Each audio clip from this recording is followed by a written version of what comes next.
Are you a cat enthusiast?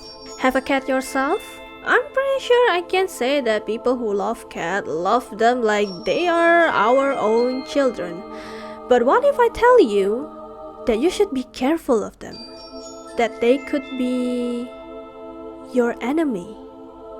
Well, I guess it depends on what angle you see it. Welcome to the Archivist library where I talk about otherworldly creatures! Today I'm gonna talk about the scary transformation of our favorite companion, Nekomata!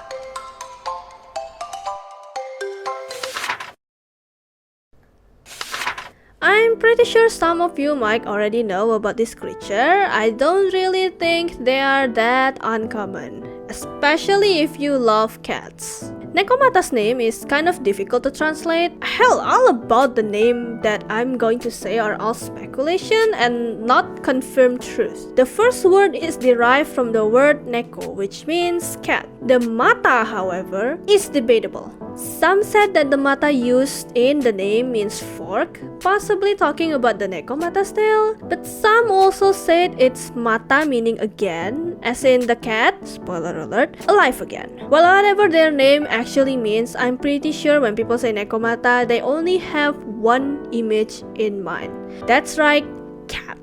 Nekomata count as a type of ghost, creature, or what is commonly known in Japan as yokai, first sighted around the Kamakura period. In the past, Nekomata were depicted as this creature larger than a wild boar. By some, it was described as being larger than a lion or panther. In other some, it is even described as being large enough to carry a dog in its mouth. Now though, their sizes are varied, so you can even encounter some the size of a domestic cat. What we can agree now is that this creature is, at the very least, cat-like. Or why the hell does it has Neko in the name? They first appear from mountain cats, cats who live in the mountains. As time went by, the more world got modernized, there also a domesticated cat that lived for a long time that changed to a new form and then lived in the mountains. So the cat first. So nowadays, they also don't always reside in the mountains. High places are enough. They love it like how cats love being on higher ground. They also learn to hide their double tails, so they really blend with normal cats now. Do not ask me how I know that. Nekomata have a connection to necromancy as they are told to dance while animating a corpse. Not only that, they could also summon flames. Emergency heat source. Yay! From old times, cats were already said to have connections to that. Ever heard about the cat will eat your corpse when you are dead sentence? So them having necromancy's tendency is actually pretty accurate with their image. Other than the fact that Nekomata do eat humans anyway. Now you might wonder, how does Nekomata live in modern society? A lot of people have cats, okay, but do all of them turn into Nekomata? Do you have a Nekomata? Maybe you already encountered one, or maybe your cat already turned into one, but you just doesn't realize about it. For people who love cats, pampering your cat is probably a familiar feeling. It's no different with this lady. Every time she went home from work, she would always happily take care of her pet. Even when she's tired from work, she would always pamper her, giving it lots of nice food, giving it pats, cuddles, even when the cat is being feisty. I think a lot of cat owners probably know how that feels.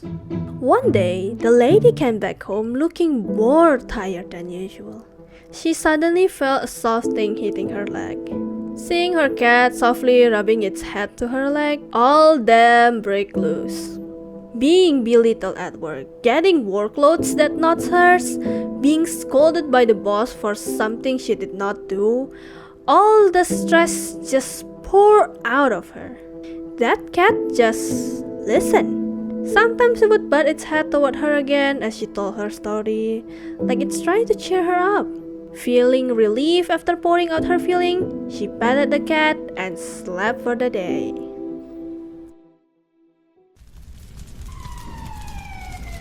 A huge fire happened in a district with only one house burned.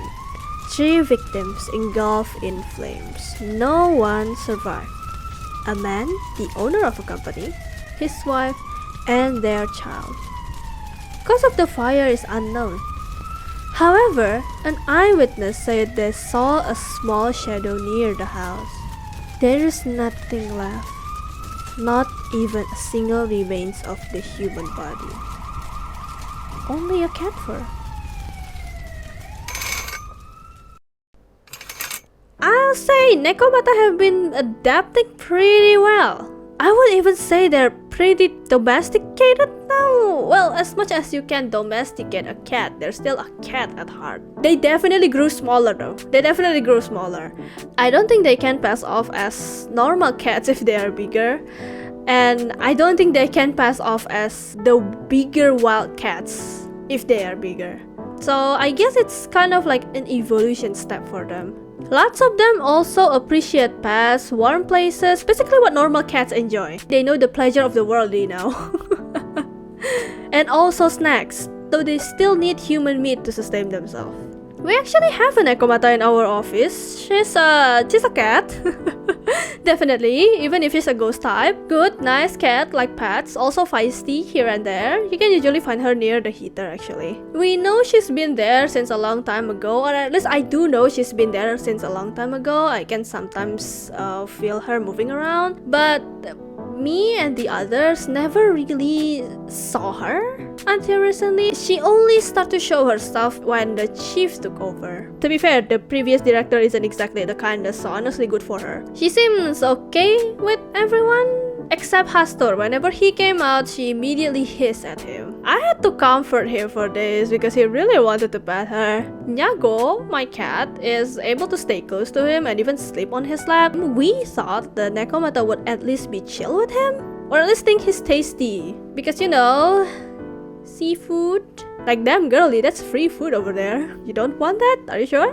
But no, even until now she still hates him, no matter how many times he tries to like win her over. Poor guy. She's also pretty cautious with Loon. She still approached her, so I wouldn't say hate, but I guess she know that Loon is stronger, but also know that Loon wouldn't really hurt her. Just a bit wary is all. You know how a cat is sometimes like a bit wary of you, but like also know that you're not going to do anything bad to them. Yeah, that kind of thing. On the other hand, Chief got the first sleep privilege and I am jealous. Thank you very much. Chief, I love you. Please don't cut my salary. She seems to be glaring at laptops and other technology a lot, so she might be a bit wary with technology. Basically things that are involved with the future technology that probably did not exist in her time. Now that I said that, how old is she? How about me? Well, her love for me is the same as Nyago's love for me. A fucking food dispenser. Let me also just say, if my cat decides that I'm tasty enough for her, honestly, I wouldn't mind being her food. I'll eat more healthy if it means she gets better food actually. If it's for my daughter, I'll eat healthy. I don't mind at all. Thank you for watching Archivist Library. I also have other videos. If you want to see more of Archivist Library, you can go to the right. Or if you want to see more highlights, you can go to the left. Subscribe to my YouTube for more videos, or you can also check my other social media for my art on Twitter or Blue Sky. Good day or good night depending on your time zone, and I'll see you guys on the next video. Otsutako!